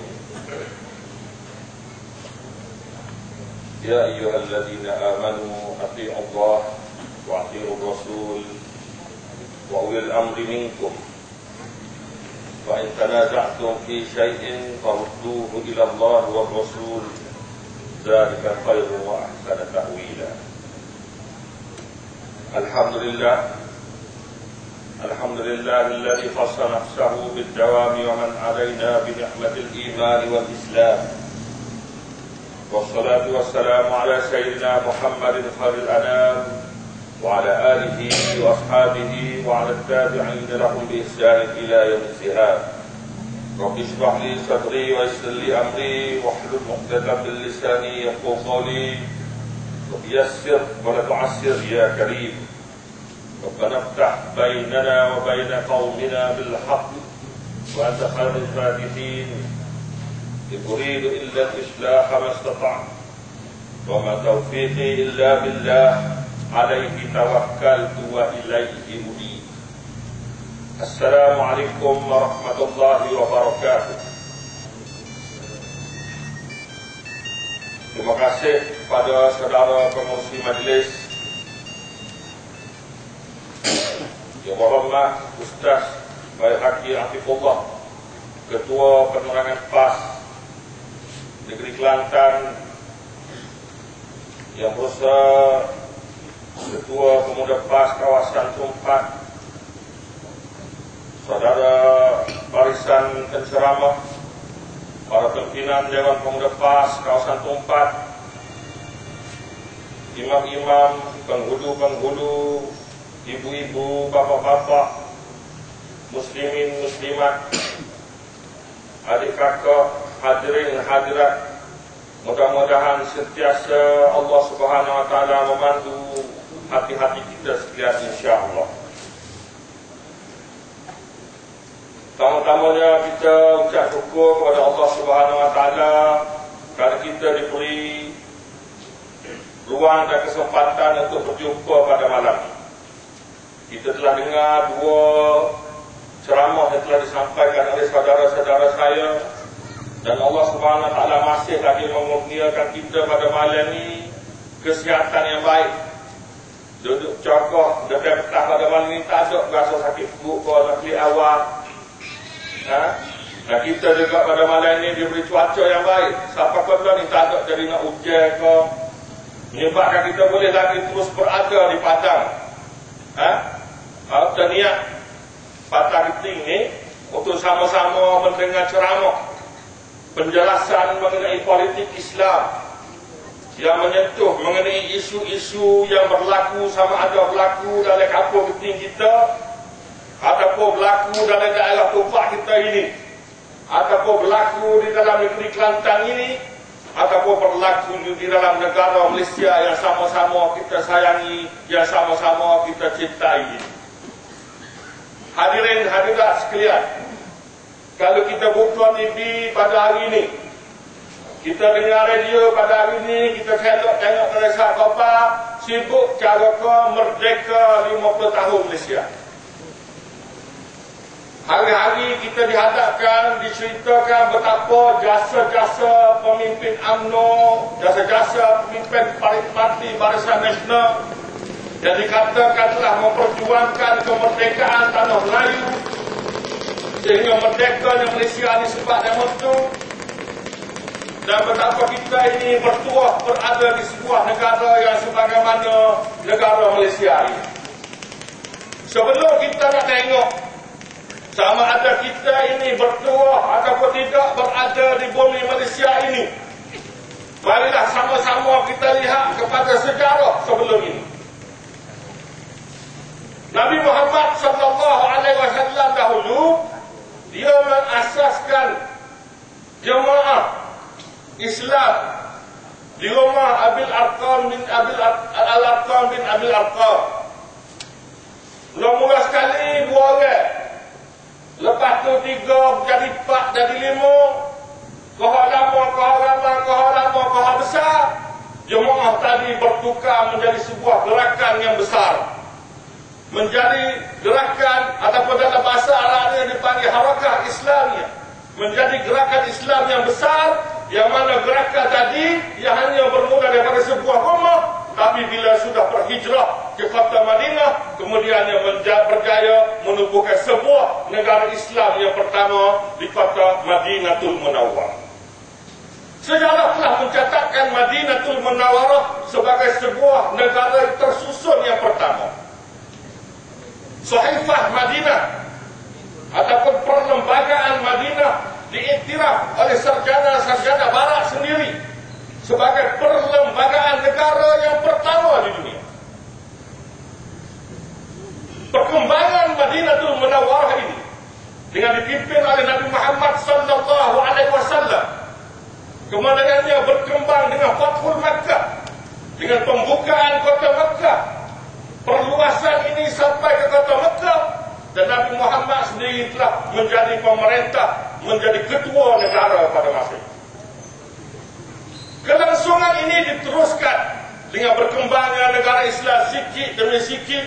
Selepas daripada itu di zaman Khulafaur Rasyidin, bermula zaman Sayyidina Abu Bakar, mati Sayyidina Abu Bakar, pergi ke Sayyidina Umar, mati Sayyidina Umar, pergi ke Sayyidina Uthman, mati Sayyidina Uthman, pergi ke Sayyidina Ali.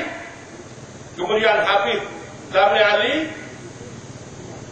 diserahkan kepada Bani Muawiyah, Bani Umayyah. Pada masa ini umat Islam ada pelindung, ada sebuah kerajaan yang besar, ada sebuah kuasa tentera yang besar, ada satu tenaga, satu kuasa, satu kekuasaan yang mentadbir, yang mengurus, yang mengatur selia, yang menyelia seluruh umat Islam, bersedia melindungi umat Islam secara keseluruhannya daripada dianiaya, daripada diapa-apakan oleh orang-orang yang bukan Islam dan orang yang benci kepada orang Islam. Bagi perlindungan ini, khalifah ini dipegang oleh Bani Umayyah. Kemudian dia diteruskan oleh Bani Abbasiyah.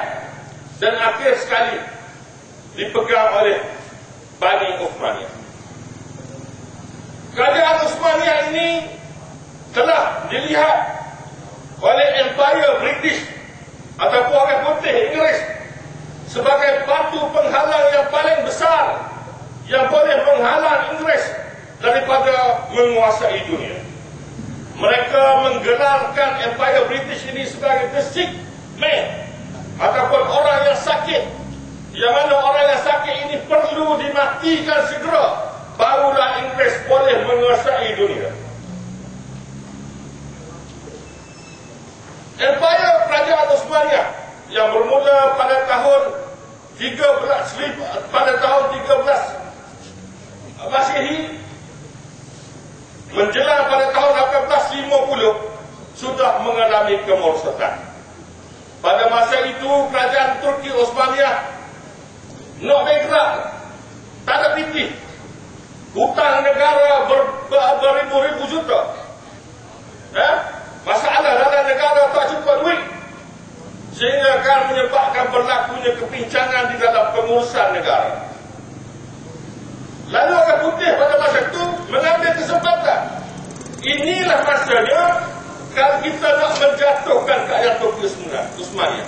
Sebab kalau bagaimana kita tak jatuh kerajaan Turki Uthmaniyah ini, kita tidak akan boleh ambil Palestin, kita tidak akan boleh kacau orang Islam atas muka dunia. Maka pada tahun 1915 telah berlaku satu peperangan yang pertama yang diketuai oleh British, berperang di Selat Dardanelles, di area di kawasan Gallipoli, di satu tempat yang dikenali dengan nama Çanakkale. Saya ambil 3 bulan lepas pergi ke sana, kita tengok tempat tu dia. Di satu tempat yang dinamakan Çanakkale, tentera British berikat telah menyerang negara Turki. Kerajaan Turki pada masa itu telah bersekutu dengan tentera Jerman, cuba mempertahankan kerajaan Turki Uthmaniyah. Dan dalam keadaan pada masa itu juga, Syekhul Islam Syekh Ahmad telah mengeluarkan satu fatwa mengatakan bahawa wajib bagi setiap umat Islam untuk berjuang, berjihad, menentang kufar Inggris dan sama-sama mempertahankan kerajaan Turki Utsmani.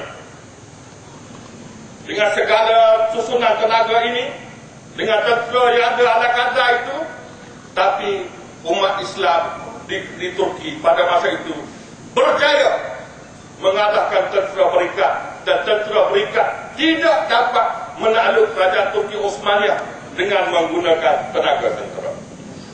Walaupun peperangan itu berlanjutan beberapa tahun, kerajaan Turki Utsmaniyah telah kehilangan tenaga sebanyak 500,000 rakyat. Tapi kerajaan Turki Utsmaniyah tidak jatuh. Orang Islam kalau diserang dengan tenaga, diserang secara terbuka, diserang dengan senjata, maka mereka akan bersatu padu mempertahankan negara mereka, mempertahankan maruah mereka, mempertahankan negara mereka.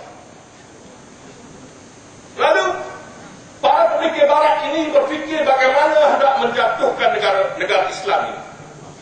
Selagi tidak dijatuhkan negara Islam ini, kita tidak boleh ambil Palestin. Kita tidak boleh menguasai Mekah, Madinah. Kita tidak boleh menguasai umat Islam secara keseluruhannya.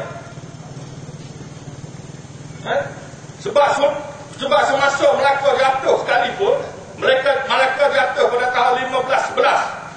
Pada masa itu Khalifah Turki Utsmaniyahnya ialah Sultan Salim I. Sultan Salim I telah menghantar satu bala tentera yang diketuai oleh Khurzer, nama pelik ataupun nama dia Haider, untuk menolong kerajaan Melaka pada masa itu. Lalu orang putih fikir bagaimana ni, nak buat ni? Dan akhir sekali mereka telah berjaya mendapat kaedah untuk menjatuhkan kerajaan Islam melalui dua cara. Yang pertama, kerajaan Islam tidak boleh jatuh dan umat Islam tidak boleh dilemahkan kecuali mereka ini disuntik, diberikan pemikiran sekular. Pemikiran sekular ini secara sebenarnya ialah kita katakan politik suku, agama suku. Sekular ini maksud dia ialah dari apa-apa urusan dunia ni, kita nak buat keputusan, kita tak perlu rujuk pada hadis sebab tak ada kaitan. Dan kita nak nega, kita nak tipu ke, kita nak riba ke, kita nak buat gapo ke, kita tidak perlu merujuk pada Quran hadis sebab kerana dia adalah urusan dunia. Kaedahnya ialah render to Caesar what Caesar, render to God what God. Itu kaedah yang digariskan oleh gereja pada masa itu. Tinggalkan urusan Tuhan untuk Tuhan dan tinggalkan urusan dunia kepada manusia. Itu garis panduan yang diletakkan pada masa itu yang menjadi panduan kepada sekular. Jadi gerakan sekular ini telah digerakkan di dalam negara Turki sendiri. Satu gerakan yang dinamakan Gerakan Turki Muda telah bergerak secara berleluasa di dalam kerajaan Turki Utsmaniyah. Gerakan ini diketuai oleh Mustafa Kemal Atatürk, telah bergerak bermula daripada kota Istanbul sehingga akhirnya habis.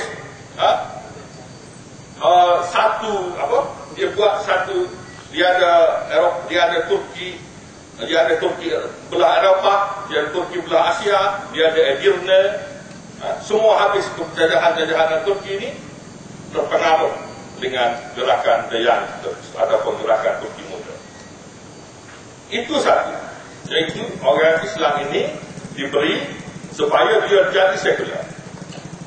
Yang kedua, orang putih buatnya ialah dia menanamkan semangat kebangsaan. Kerajaan Turki Utsmaniyah ini dia sebuah negara yang luas, sampai ke bawah Hijaz, sampai ke Mekah, Madinah. Pada masa itu Mekah, Madinah, pemerintah yang dilantik ialah Syarif Hussein. Syarif Hussein ini merupakan keturunan Bani Hashim, kerabat Rasulullah sallallahu alaihi wasallam. Syarif Hussein ini mempunyai dua orang anak. Yang pertama bernama Faisal, yang kedua bernama Abdullah. Syarif Hussein ini dia nak jadi raja kepada seluruh negara Tanah Arab. Dan pada masa itu orang Inggeris pergi berjumpa dengan Syarif Hussein. Diberitahu kepada Syarif Hussein, dia kata sekarang ini Sultan Abdul Hamid yang memerintah kerajaan Turki Osmaniyah adalah orang Turki, bukan orang Arab. Sedangkan kamu adalah orang Arab, Nabi Muhammad adalah orang Arab, Islam diturunkan kepada orang Arab lebih mulia daripada orang Turki. Sepatutnya kamu yang menjadi raja. Syarif Hussein termakan dengan kutukan. Dia menggerakkan satu gerakan kebangsaan, mengatakan bahawa orang Arab saja berhak menjadi raja kepada orang Arab, orang Turki tidak berhak menjadi raja kepada orang Arab. Maka gerakan ini bermula daripada sebelah bawah, sebelah selatan. Sebelah selatan kerajaan Turki Osmaniyah bergerak untuk menjatuhkan khalifah.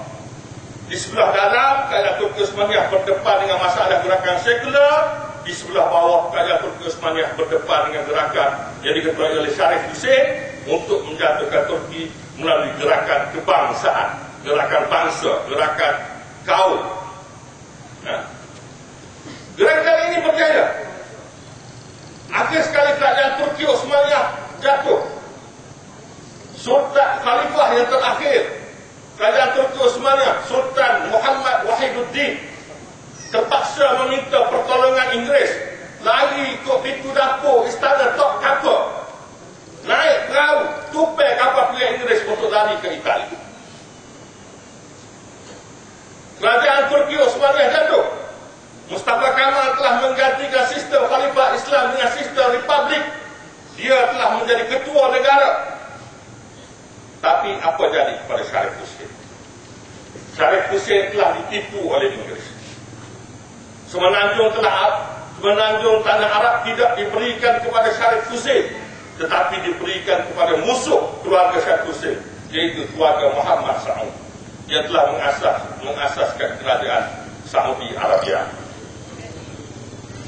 Syarif Hussein, anaknya Faisal, diberikan tanah Syria. Dan Syarif Hussein yang tidak ada tanah ini mendesak bersama anaknya Abdullah. Akhir sekali diberikan satu kawasan tanah. Ya, semua raja-raja Arab lain tak sih, sebab tak ada hasil bumi, Nane pun tak subur, orang pun tak ada kawasan itu. Diberilah kepada Raja Abdullah ini, diberi kepada Abdullah ini untuk duduk dengan pok dia Syarif Hussein. Dan sekarang ini kawasan itu dikenali sebagai negara Jordan. Kerajaan Turki Osmaniyah ini telah dipecahkan. Tertanam dalam bangsa Arab semangat sekular. Sekular dalam kepala, semangat kebangsaan lagi menyebabkan barulah orang putih biar ada ni, tak cara, tak ganggu. Lord Cromer di dalam buku dia, Lord Cromer ni adalah merupakan gubernur yang terakhir di Mesir. Lord Cromer ni kata, Inggeris tidak akan membebaskan mana-mana negara, memerdekakan mana-mana negara, sehinggalah ada di negara itu anak tempatan dia yang kalau Inggeris tinggal, dia akan memerintah dengan cara sekular dan dengan cara semangat perkawanan. Cuba kita ambil, kita tepek dengan negara kita. Kita pelaguan negara kita. Bila ada orang nak menubuhkan, nak berjual di Malaysia ini dengan cara Islam, nak menubuhkan sebuah negara Islam menentang Inggeris, Inggeris tangkap sumbat dalam itu. Iaitu Ustaz Abu Bakar Al-Bakir. Apabila Ustaz Abu Bakar Al-Bakir menubuhkan Hizbul Muslimin, memperjuangkan kemerdekaan melalui cara Islam, terus Ustaz Abu Bakar Al-Bakir ditangkap dan dipenjarakan.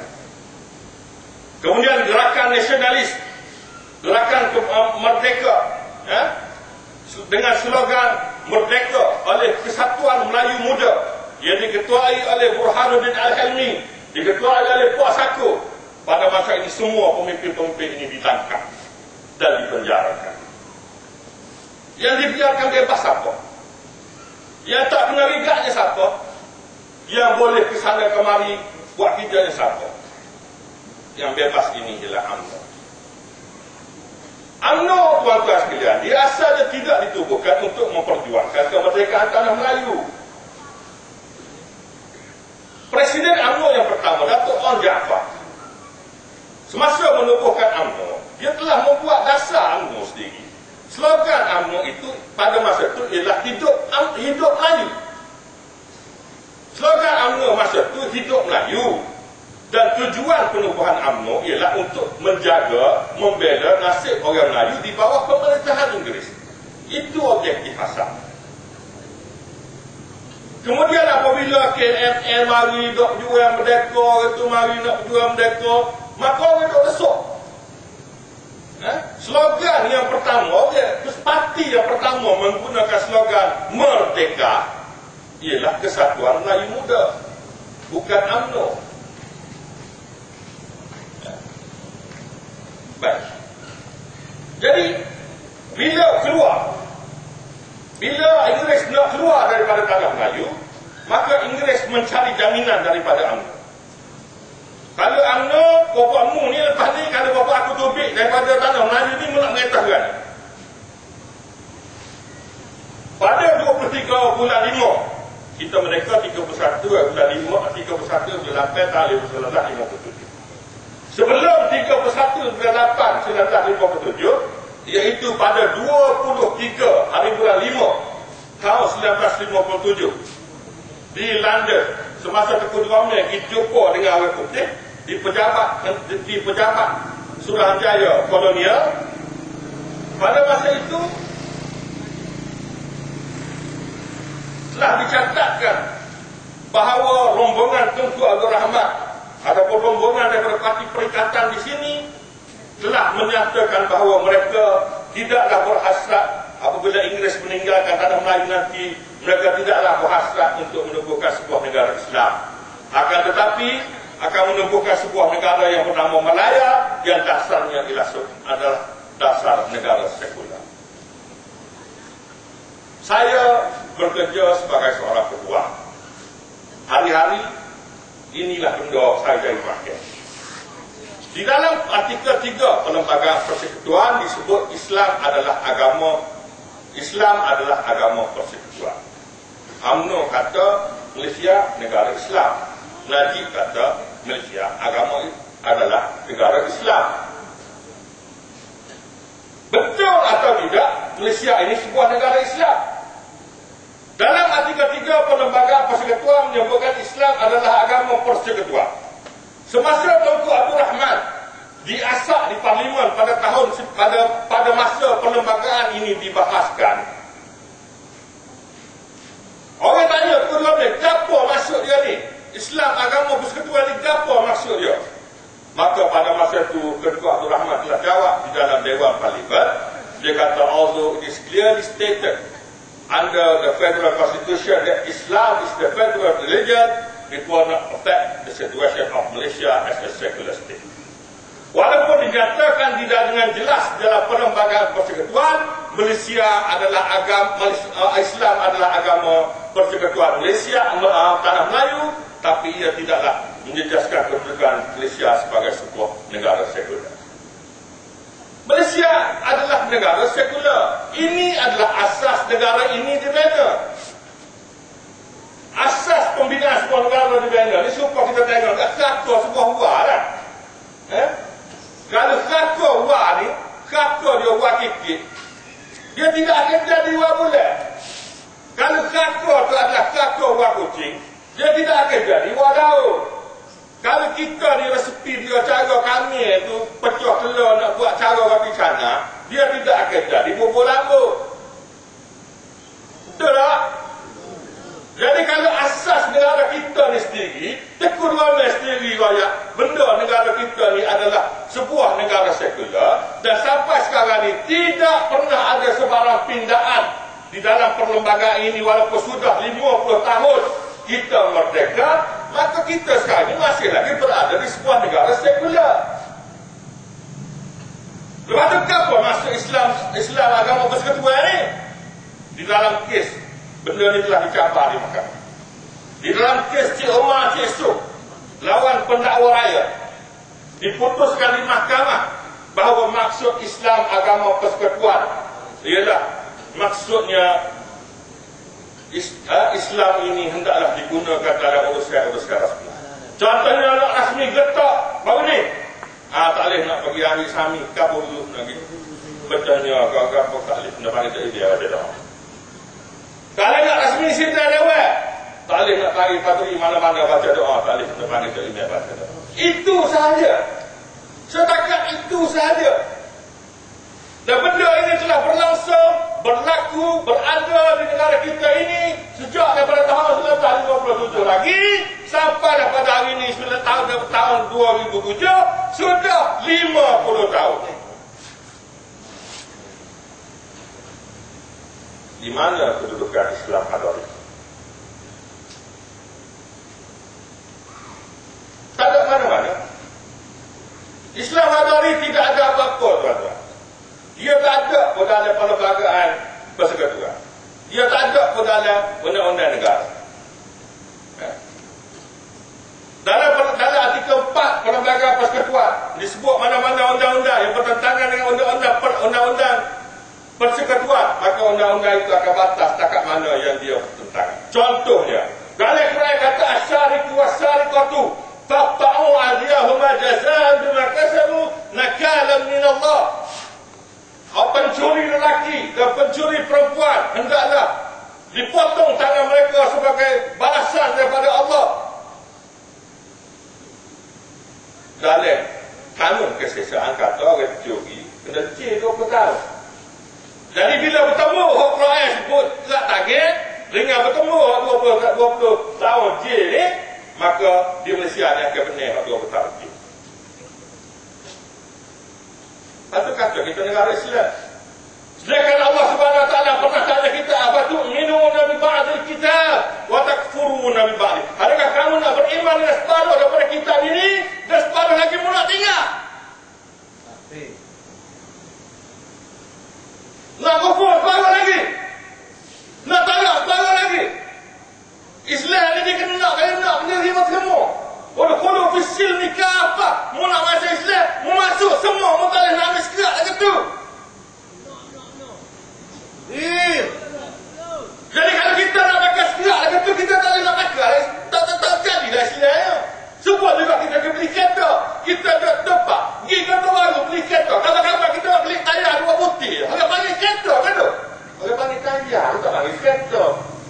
Kalau nak kereta, kita beli kereta lah seperti orang beli lari. Cukup sia-sia ada tayar, ada goseng, ada steering, ada chimney, ada enjin, baru jadi kereta.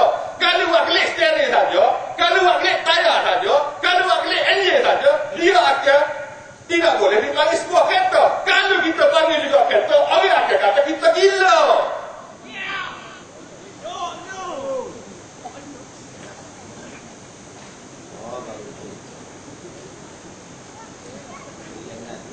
Jadi tuan-tuan sekalian, kita nak kata ke mana lagi? Undang-undang jelas disebut dalam pelbagai persekutuan jelas ni. Bertentangan Quran dengan hadis, bertentangan dengan pelbagai persekutuan batal. Satu kata kita negara Islam. Sedangkan undang-undang Islam sendirinya di bawah kanun pentadbiran undang-undang syariah di Malaysia ini, mana-mana kesalahan di bawah syariah tidak boleh lebih daripada 3 tahun penjara, 5,000 denda, nisbatan. Itu saja. Naik kali sebatan. Sedangkan dalam Quran kata orang zina 100 kali sebab, tapi dalam undang-undang Malaysia kata naik kali sebatan. Kita boleh terima bila Allah SWT suruh sembahyang, kita sembahyang. Allah SWT suruh kita bayar zakat, kita bayar zakat. Bila Allah Ta'ala suruh kita ke Mekah, kita ke Mekah. Orang Pah ke Mekah, orang UMNO ke Mekah. Tapi bila Allah Subhanahu Wa Taala suruh kelak tanya orang curi, apabila Allah Subhanahu Wa Taala suruh sebat orang tak laki orang Cina, tapi bapa kita menjadi banyak kerugian, kita tiba-tiba mempersoal dalam perkara ini. Sedangkan semuanya turun dalam Al-Quran yang sama, turun kepada Nabi Muhammad Sallallahu Alaihi Wasallam yang sama, yang sama-sama kita beriman. Jadi apa saja cukup dulu bagi pihak Allah. Pada hari ini kita sambung semua dah. Sebab masuk je. Jadi setelah berhati insya-Allah akan sudah amal tinggi tu. Minta maaf kepada kalian ada astagfirullahaladzim. Assalamualaikum. Alhamdulillahirabbil alamin wassalatu wassalamu ala Rasulillah wa ala alihi wa ashabihi ajma'in. Subhanaka la ilma lana illa ma 'allamtana innaka antal alimul hakim. ولا حول ولا قوة إلا بالله العلي العظيم أما بعد قال الله سبحانه وتعالى في القرآن الكريم أعوذ بالله من الشيطان الرجيم يا أيها الذين آمنوا اتقوا الله حق تقاته ولا تموتن إلا وأنتم مسلمون. Ya Allah yang beriman, bertakwalah kamu kepada Allah dengan sesungguh-sungguhnya, dan jangan sekali-kali kamu mati melainkan tetap berada dalam agama Islam. Kasihi Al-Fadhil Pengurusi Majlis, Jaga Hisham, Ustaz Hakimi, Ustaz Zamri, Ustaz Rafi'i, semua staf kepimpinan pemuda PAS Kawasan Tumpan, tuan-tuan, puan-puan, adik-adik yang kasihi dan dirahmati Allah Subhanahu wa taala sekalian. Alhamdulillah, sama-sama kita bersyukur pada Allah Subhanahu wa taala kerana pada malam ini kita boleh kumpul untuk sama-sama kita memperingatkan diri kita masing-masing mengenai kepentingan kita untuk tetap berada dalam agama Allah Subhanahu wa taala. Dan Allah Subhanahu wa taala pesan dalam ayat yang membaca tadi, kita kena bertakwa kepada Dia dan jangan sekali-kali kita mati melainkan tetap berada dalam agama Islam. Boleh jadi kita boleh tanya, apa Allah Subhanahu wa taala pesan itu sedangkan mula-mula dia sebut ya ayyuhallazina amanu, hey orang beriman. Orang beriman ni tersewa apa lagi supaya mati dalam Islam ya. Kerana ada kata lah, kalau kita beriman ya, tak payah saya pun kita akan mati dalam Islam. Tapi Allah Ta'ala tetap saya pada kita ayatnya kerana boleh jadi iman dan Islam yang ada dalam hati manusia ni boleh dicabut dan boleh hilang.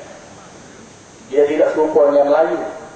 Sebab tu kita PAS ni kita tidak memperjuangkan Melayu saja, tapi kita berjuang untuk Islam. Melayu ni ada kata kalau orang tu ada siap lama mana pun, kalau dia kejap Melayu, orang panggil tak dia orang Melayu. Walaupun tak ada makan nasi, tu orang putih, makan roti semua, tapi orang tak kata dia ni orang Melayu. Tapi orang Islam ni walaupun boleh jadi duduk di Kelantan, duduk di Malaysia, tak tentu lagi dia tu orang Islam.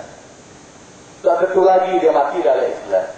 Sebab tu kita kena peringat kita semua supaya learning kita Islam dan biar kita mati juga dalam keadaan kita tetap beriman dan berada dalam agama Allah Subhanahu wa taala. Adik-adik yang dikasihi dan dirahmati Allah Subhanahu wa taala sekalian, dalam masa yang ada ini, baru-baru ini, dan kita pun semua tahu, apa mari sini pada malam ini sama dengan saya ambo. Mari nak rakyat pada kakak dan minta daripada kakak semua untuk kita sama-sama jual kemas sok kita untuk mempertahankan kajian Kelantan. Ya alhamdulillah sampai ke tahun ni kita sudah 17 tahun kita mengajar Kelantan dengan Islam. Kali ibarat anak lara kan, anak lara ataupun umur 17 tahun, orang putih panggil sweet 17. Dia tengok muda molek, dia tengok comel, dia ramai orang kenal dia. Orang yang kenal ke dia ni macam-macam mari tawa. Mari tawa jalan Pak Tika, mari tawa sekolah macam-macam, mari tawa getok, baru ni mari waktu kerana getok. Kita sebagai ayah ni bukan kata kita tak stay ke barang-barang, bukan kata kita tak stay ke jalan, bukan kata kita tak stay ke universiti, bukan kata kita tak stay ke getok, tapi tak kenal dengan perangai terjuh amno. Orang tawa pada kita. Orang tawa tu kita pergi berlaku. Dan kajian Kelantan ni alhamdulillah dikatakan sampai kali ini kita tak lagi tolak apa yang diminta untuk dibuat di Kelantan ni, sama ada oleh pihak swasta ataupun pihak kajian pusat. Walau hari rasmi getok baru ni, kalau kita tak benar dia buat tu dia tak boleh buat. Kalau nak buat getok ni dia kena buat atas tanah. Tanah ni buat kajian negeri. Dia tak boleh buat getok atas langit. Buat getok atas langit kita naik beralih. Dia kena minta kajian negeri. Dia kajian negeri bui dia kata. Cuma aku boleh ajar amno ni, walaupun kajian negeri bui tu boleh tak ajar. Tu boleh tak jemput untuk di majlis kecamatan no. Buat jambatan di tepi jambatan Sultan Yahya Putra baru. Mari ke rumah kita. Rumah ada dua. Dua hidup balik-balik lagi. Mari kononnya nak buat, nak beki rumah kita. Tapi masuk dalam rumah ni, nak dua-dua ni kata. Nak dua-dua, tak cara. Baru ni dalam dewa, lagu tu juga. Tu orang bangkai bangun. Bangun dalam keadaan biadab. Nak kecek minta izin dengan speaker, tak minta izin dengan exco kita.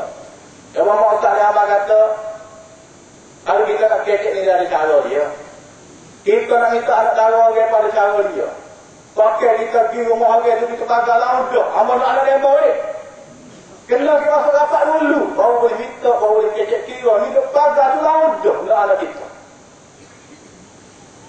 Orang kita harap sikit pun rasa tak siwi. Salah-salah tak tangan pakai putih. Baru jalan. Tapi itu yang berlaku. Kita ni dia dapat apa kita terima. Dan dia kata alhamdulillah. Dia tu hari ini gaya kita dari kata. Faham tak kata kalau faham mereka ni tak ada pembangunan. Tengok gapo kita buat ataupun gapo ada dalam negeri kita. Cuma kita kalau boleh membangun yang kita buat ni, biar pembangunan yang baik, biar pembangunan yang boleh bagi manfaat pada rakyat, dia tidak menyusahkan rakyat. Ini nak buat pembangunan tapi sodok atau ambil tanah orang. Nak buat pembangunan bagi pokok mati patah, minta pun tak. Orang mana apa tak tahu? Saya pun ni lawak batu, pun ni lawak ni. Boleh pemimpin sangat, boleh orang rakyat, tapi sodok tanah, ambil tanah, KJL pun tak tahu. Adakah orang lain ni kita boleh hantar dia jadi, ataupun dia boleh mengatak KJL kita, dia kata.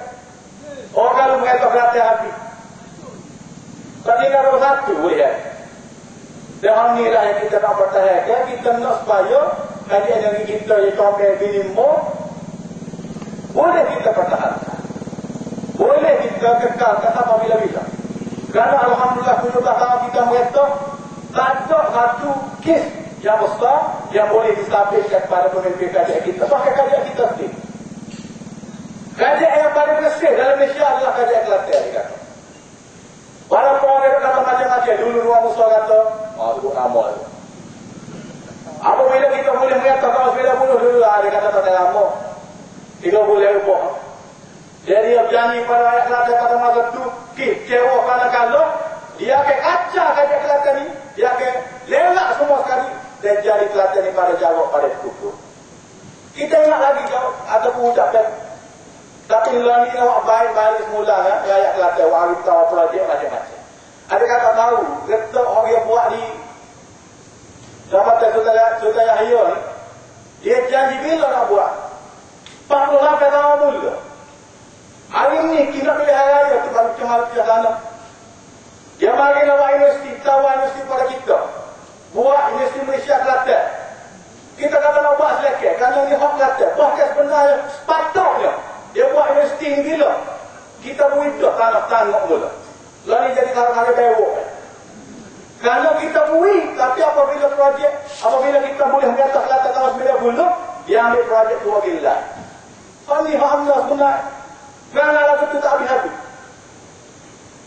Kita buih dah, dua gila ni. Dan universiti ni ada kata, bukan kata kita. Pasti kita nak kata. Bahkan kita yakin. Dan kita tahu orang yang masuk universiti ni, dia mesti repah. Orang tak pah dia masuk universiti.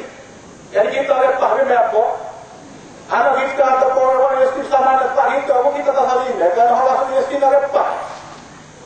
Orang tak tanya orang anda, orang yang monitor, dia tanya pah ke dok, apa boleh masuk. Satu yang kita terima. Dia harus seorang kita kena bimbangnya ialah kalau dengan cara bodoh, kalau dengan cara pujuk, dia tak boleh ambil kajian kita.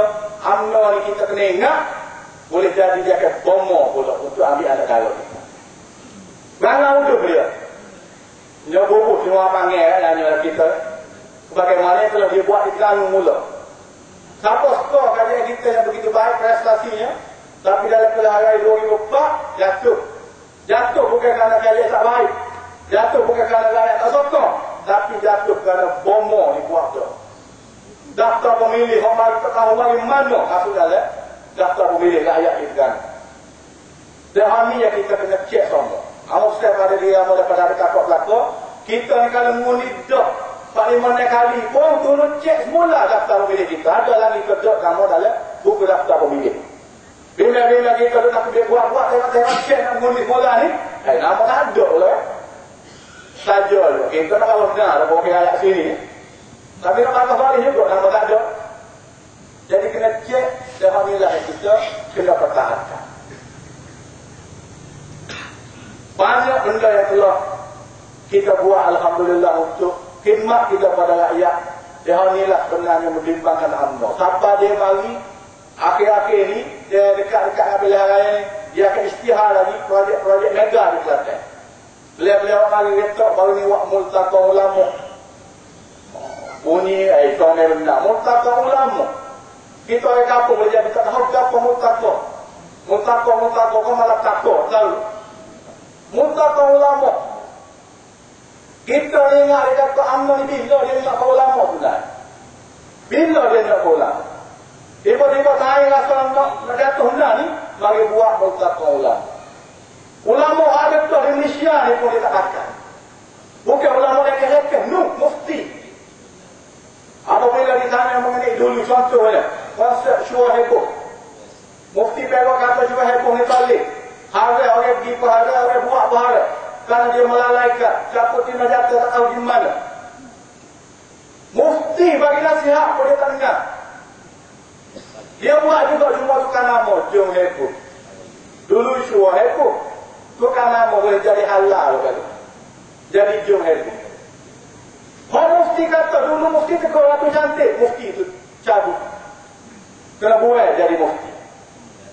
Tak bila ulama pergi Muhammad tiba-tiba hari baru ni, nak buat ataupun buat multaqah ulama. Dia ada kata jangan bimbang buatlah multaqah ulama. Multaqah ulama ni, ada kata tunggu dari 2-3 hari seminggu ni, ada 3 orang atau Allah Kelantan akan masuk Pak. InsyaAllah. Kerana apa yang dia buat ni, kita tu, ada kata tunggulah kita berdua. Banyaklah kau masuk Ustaz Amin Berani.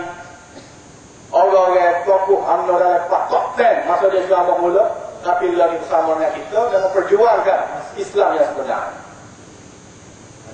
Ada di kota mahu kata kalau kita pergi hasil daripada multaqah ulama tu boleh jadi, ataupun dia buat sebelum daripada itu manhaj Islam hadari, membangun Kelantan misalnya. Ada kata pahal betul. Gapo manhaj Islam hadari? Pahal betul. Kalau dia ambil tak pahal. Kau beriau tu tahu. Kalau kita dengar Islam tu je. Inna dina indallahi Islam. Hanya sahaja agama yang Allah Ta'ala terima sahaja Islam. Wa man yabtaghi ghayra al-Islam dinan falan yuqbal min. Apa-apa yang cari agama lain daripada Islam tidak akan diterima. Islam mana? Islam tu lah. Tiba-tiba mari tak cukup dengan Islam ada pun lagi hadar. Bimbang kita. Ada apa kalau nanti kalau mereka tanya orang Madi Nuka, jawab agama mana? Orang UMNO. Agama kamu apa? Dia kata Islam hadari. Dia kata soh orang Malaysia. Yang kedua soh orang UMNO. Itu tak? Kamu orang kita jawab. Sedangkan Allah Ta'ala sebut dah, Al-yawma akmaltu lakum dinakum wa atmamtu alaikum ni'mati wa raditu lakumul Islam madinah. Pada hari ini aku telah sempurnakan bagi kamu agama kamu. Aku telah cukupkan bagi kamu nikmatku. Dan aku telah rata Islam itu sebagai agama. Islam, agama Islam ini kita cukup dekat belakang dah. Tiba-tiba mari lagi, tak cukup dengan Islam harus menghadari. Kalau rukun Islam kita telah ni ada 5, prinsip Islam hadari ini ada 10. Ada 10 tadi kata, prinsip Islam hadari. Tapi dalam 10 itu sebagai apa tak sebut? Tutup aurat ni wajib. Satu ini pola tutup aurat. Tak jumpa dalam 10 prinsip Islam hadari itu tutup aurat ni wajib. Ada penceramah UMNO sebut, bini pola tutup aurat ni bukan kerana gapo dia butuh khir. Tahu butuh khir, dia nak kain dulu. Tak tahu butuh khir, tak butuh khir. Bila dia buka kain bini pola, dia pola kena ambil tindak kau pada penceramah UMNO. Boleh dia kata bini pola butuh khir. Kita baru balik boleh maju. Masa helikopter Nuri jatuh boleh. Ada kata tahu pola ke mana? Masuk ke guru di sembahyang maya ada seorang daripada kok mangsa helikopter Nuri itu adalah harus guna kayu. Tunggu kita di sembahyang maya ni. Tuanku agung pergi lawak di hospital. Tapi pola tak ada. Tahu dari mana? Dia boleh madu di Melbourne, Australia. Tahu kali ke berapa pola publik daripada Malaysia semenjak dia jadi Perdana Menteri? 84 kali. Dulu masa banjir di dia, kalau lagi rasmi nasi kandar, restoran nasi kandar dia di Australia ni untuk air hidna dia lah. Masalah susah dia tak ada kom. Dan alhamdulillah kita nak agak gapo lagi pada UMNO bukan saja nak mengetak Kelantan, tapi pakai benda ni kita tak boleh halal dah UMNO ni mengetak Malaysia. Belajar bagi helikopter betul ni. Helikopter nuri ni jatuh 18 kali, dah kata pakai 18 kali, 18 kali. Umur 30 tahun lebih umur dia. Kita kalau naik kereta 10 tahun kalau kita dapat taksi, orang kena masuk musfakon, tak. Itu betul-betul dulu kan. Tapi helikopter orang naik atas langit ni, tak cek umur 30 tahun lebih, itu jatuh umur. Itu orang kata lo ni mesti baru naik store dah jatuh, nuri. Orang yang mesti naik belakang jatuh store, nuri. Jadi kita nak agak gapo, ada tak kita ni agak UMNO bagi jani pada kita. Dua musuh kata kalau dia mulai metak Kelantan semula dia akan buat Islam lebih banyak daripada waktu buah tadi. Oh, tak kecil. Buat Islam lebih baik daripada waktu buah. Ada mana lebih baik? Kadang-kadang indah. Kita belum hidup tu, apa tu baik? Lebih baik Islam daripada waktu kita buat. Nak buat Islam, nak buat negara Islam ni yang kita tahu tak? Kena orang Islam. Tak ada kedua musuh dengan Tuh, ni yang bertanya, orang mana sah ulama, orang mana sah ulama dalam semua. Dia dua tu ya. Ulama mesti ada kalau dia, orang yang Islam, orang salah di ulama dalam semua. Jadi ulama kadang-kadang, hilang. Pinti hilang. Kereta kena dakwah di TV aku, lepas. Kereta masuk jalur, tu lepas. Ulama, dia lakukan. Tapi itu ialah satu lah akan jadi, kalau takdir minta jawab daripada Allah Subhanahu Wa Taala, UMNO boleh mengetak Kelantan, BM boleh mengetak Kelantan, hak tu akan jadi lebih besar Kelantan. Ada kata lain lain. Dia kata Allah. Hamba kita semua negeri Kelantan daripada orang Muslim nak tanya kata guru. Allah, kalau kita sanggup tu kalah tidak tahu. Jauh sekali dari segi prestasinya. Kita tu mengetak duit pusat ilah, kajian progresif, rasuah pun tak ada. Bahkan banyak lagi program-program yang kita boleh buat. Pembangunan kota standar, pembangunan instan. Yang kita sebut membangun rakyat ni pun, kita buat semua untuk mengenal Allah Subhanahu Wa Taala dan tidak jauh daripada Allah Subhanahu Wa Taala. Apa yang kita mahu. Dan inilah kita hamba-hamba ni nak minta kepada kata semua di tempat ni khususnya. Dalam pilihan raya yang tak tahu bila tapi boleh jadi dekat, boleh jadi boleh sebelah, boleh jadi boleh dua, boleh tiga akan datang. Kita nak pastikan pastikan itu biar benda kita. Kita nak pastikan biar orang baru tu Allah dia. Kita nak pastikan biar kelabur itu benda kita. Kalau kubur Allah dia, tupak benda kita, insyaAllah benda Islam. Boleh ada kata? Kalau boleh, Allah kata adalah Allah. Assalamualaikum warahmatullahi wabarakatuh. Takbir.